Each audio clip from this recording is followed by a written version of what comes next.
Good evening. Today we are going to see our video. This is intercell interference coordination after how exactly is been taken care in user plane and higher plane of the hierarchy of the others layers, protocol layers. That is happening, that is we have to discuss intercell interference coordination. LTE use a universal frequency use, same spectrum used in each cell. Objective meet the spectrum efficiency. Drawback, it leads to higher ICI. ICI minimization can be achieved through base station, E node B etc. This call into LTE coordination and network MIMO.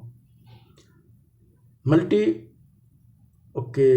input and multi output antennas are using in the LTE. ICI minimization technique used for both uplink and downlink. Downlink ICI minimizations, it has three approaches. One is ICI randomizations, ICI cancellations. Okay, first two we discuss now.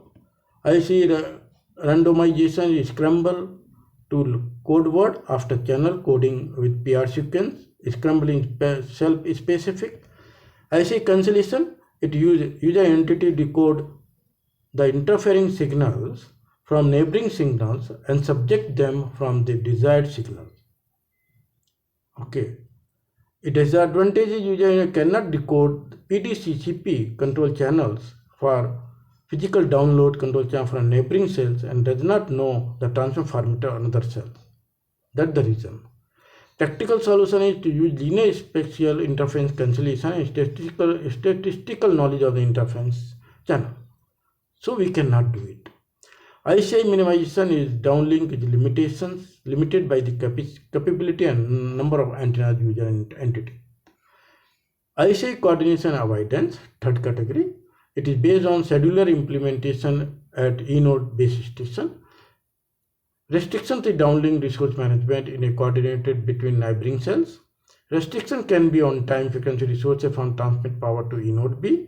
It needs additional enter E-node B communication and user interface entity measurement and report, of course. ICI coordination avoidance, it is having static ICI coordination avoidance.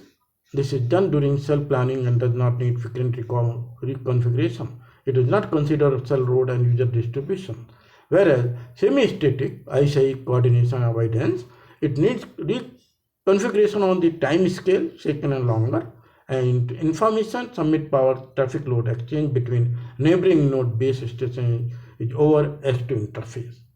Relative narrowband transmission power, it is, you can see that neighboring relative narrowband transmission power. Here LT system define E-node B power restriction signaling in the downlink user relative narrowband transmission power. Indicator exchange between E-node BS over S2 interface. S2 is bearer interface, we can say, that we using by E-node B to another E-node B base station to base station. Each bit of RNTP indicator correspond to the PRB indicates maximum transmitter power in the PRB. Based on RNTP indicator from neighboring cells, each node B improves the performance of user entity and its own cell by scheduling and power allocations.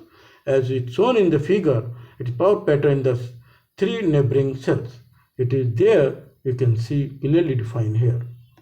Uplink ICI minimization, it has either ICI randomizations, same as downlink, it is scramble the encoded symbol prior to modulation, user interface entity specific scrambling is used, ICI cancellations also done, uplink power control, LT uses EPC to support ICI in the uplink, and ICI coordination avoidance similar to downlink. Coordinated multi-point reception. Coordinated multi-point reception can be understood by the uplink in the LTE advanced. There is a coordinated reception at multiple E-node B of transmitted signals from geographical separated user entity in the different cells. As uplink scheduling is performed at the E-node B coordinator intercell, scheduling is applied to the control ICI. Uplink, coordinated multi-point reception has limited impact on the radio interface specification, and that is the things we have to, it comes in the how exactly it is taken care, interception, interference in the mobility, MIMO, as well as LTE, okay, the physical layers, okay, which is user entity and between E node B via, okay, S1 interface or E node B to E node B, another node B via, okay, H2 interface. Thank you very much.